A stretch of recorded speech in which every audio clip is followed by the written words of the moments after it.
शिवसेना शिंदे गटाचे जिल्हाप्रमुख कुंडलिक खांडेंचे कार्यालय फोडले।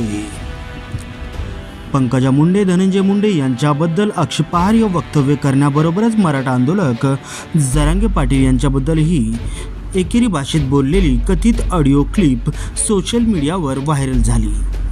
या क्लिपमध्ये शिवसेना शिंदे गटाचे जिल्हाप्रमुख कुंडलिक खांडे आणि शरद पवार गटाचे प्राध्यापक शिवराज बांगर यांच्यातील संवाद या कथित क्लिप व्हायरल होताच गुरुवारी सायंकाळच्या सुमारास खांडे यांचे जालना रोडवरील संपर्क कार्यालय जमावाने फोडले। काचा व इतर तोडफोड केल्याने मोठ्या प्रमाणात नुकसान झाले आहे।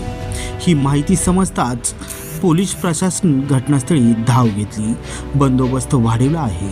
सध्या परिस्थिती नियंत्रणात असून कार्यालय फोडणारे कोण होते हे अद्याप समजले नसून CCTVमध्ये काही चेहरे हे